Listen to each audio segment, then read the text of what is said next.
You see the latest news regarding the Big East Conference, more defections. So what do they do? Next to get the invite, Tulane and East Carolina.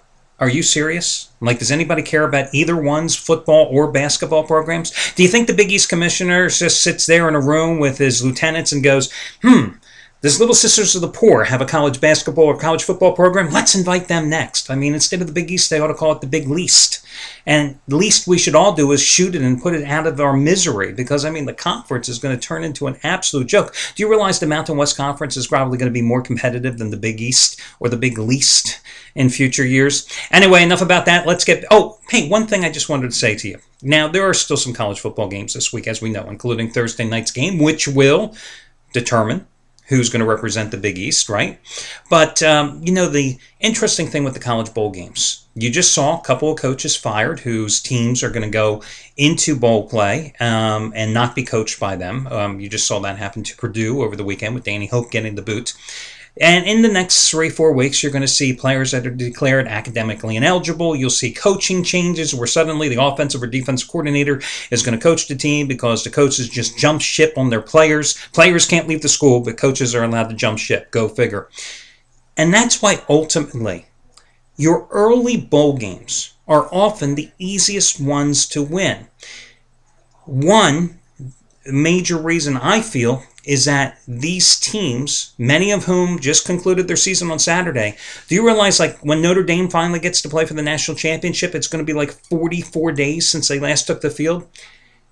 It's so hard to get a handle on teams that have been idle for so long. You can practice all you want, but the rust still accumulates. And that's why often some of your big games, your BCS games, or sometimes some of the more boring ones, where some of your early college bowl games are the most competitive because you have more evenly matched teams.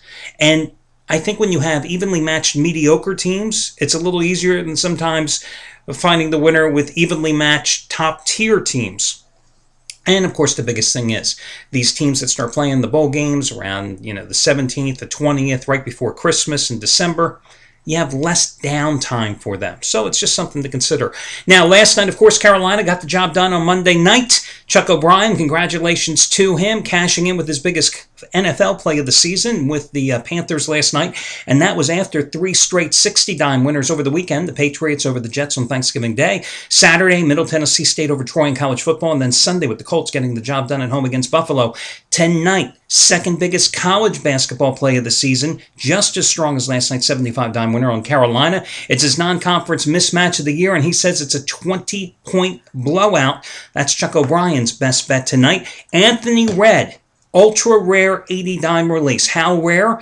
A-Red joined this site about 7 years ago. This is only the 8th ever 80-dime NBA release he has had in his career here at the site. He's made $10 bettors $4,095 in the NBA over the past 2 seasons combined. Now, as for me, well, I'll tell you what, it was a great weekend, and then yesterday I decided to go with the charity play of the week. And are you kidding me? The LA Clippers, granted it was a 5-dime play, it was my smallest rated release, but I love winning the charity play of the week selections. The Clippers, laying double digits at home, lose outright to a team, the New Orleans Hornets, minus 2 starters, and that had lost 7 straight games. I mean, can you spell the word fraud for me? Because I think it's spelled Clippers. I mean, what a criminal joke that was.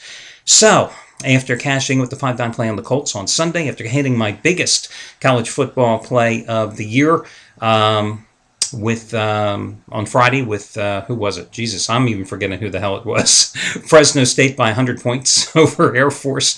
And after scoring on Friday with my 15-dime college total of the year with Arizona State over, that little 3-day winning streak, which accumulated a nice bit of profit, came to an end. However, I'm right back tonight.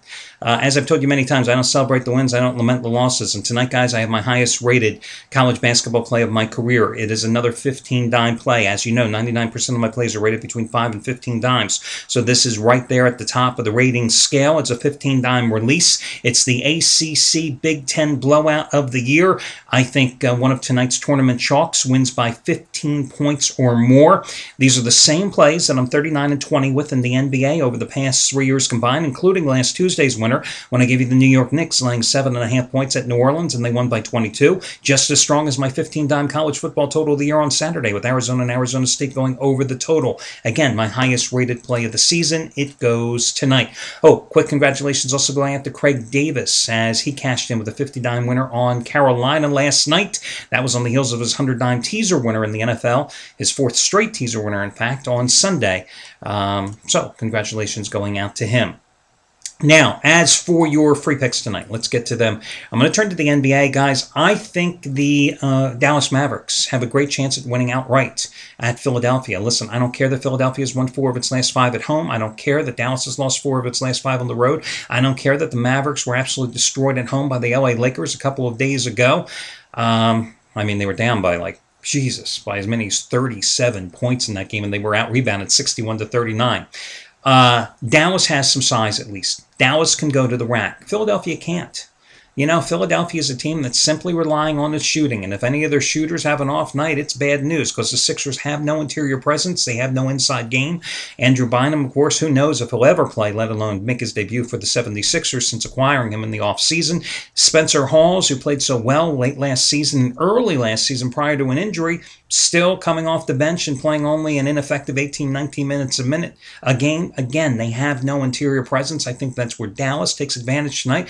And I think the Mavericks, who have won 10 of the last 12 straight up in the series, will win this one as well. Another NBA selection for you, I'm going to go with the Houston Rockets. Of course, the entire team, the franchise, and many surrounding it in mourning at the passing of Kevin McHale's daughter over the weekend. He, of course, has not been with the team in quite a while. Former Oklahoma coach, remember him, Kelvin Sampson, has been coaching the team. I think this is a great spot to take the Rockets here tonight against Toronto. They're laying 6 points at home. They're coming off their finest offensive performance of the season as they took care of business against the New York Knicks on Friday, 131-103. James Harden had 33 points. Chandler Parsons, who's really come on strong, 31 points in that game, a career high. He has averaged 20 points a game in his last 7 outings. Now, a lot will be made that this is the return of Kyle Lowry to Houston. He, of course, lost his job and roster spot ultimately when the Knicks went out and signed, when the Rockets went out and signed the Knicks' Jeremy Lin, who has struggled here of late. But this game isn't going to be determined by the backcourt. The fact is, the Raptors are 0-4 since Lowry's returned from his latest ailment. They're coming off a double overtime loss to the Spurs at home on Sunday. That was preceded by 1-point losses on the road to Detroit, Charlotte, and an 8-point loss at Philadelphia. Difficult stretch as well for Toronto. They play Memphis tomorrow night, a stretch of 12 of 15 games all on the road for the Raptors. Rockets have won 5 straight at home in the series, 14-3 lifetime against Toronto, and I think the Rockets get the job done in this contest. So your 2 free picks, the Rockets and the Dallas Mavericks. Good luck. Oh, geez, I forgot your money-saving discount coupon code, guys. It is going to be, let me make sure I get this right for you. It is going to be, believe it or not, guys, I can't find it here. You have to excuse me. Oh, and you know what? I got to talk about the Fantasy League football results as well. 15 winner, 15 W-I-N-T-E-R, 15 winter. That will save you $15 off a single purchase today. Once again, 15 W-I-N-T-E-R will save you $15 off a single purchase today. 15 winter. Fantasy Football League, run in conjunction with DraftStreet.com. Congratulations going out to this week's winner. His screen username was Pesbo. Come on, guys, you got to come up with better names. Pesbo33? What does Pesbo33 mean? I don't even know, but congratulations. You did win the first place prize, $125 going to you. Second place went to Jay Zarwin, who finished like 2.8 points behind. I mean, it was a damn close race. And I'm looking here at Pesbo33's roster. Colin Kaepernick, good pick there.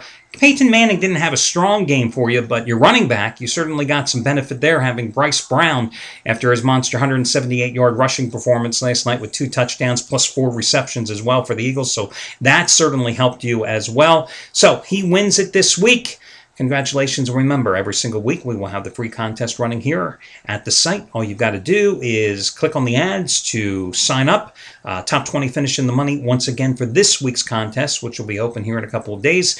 And $125 first prize once more. So again, you've got your coupons, you got your free picks, you got everything you need. Good luck. Catch you again tomorrow.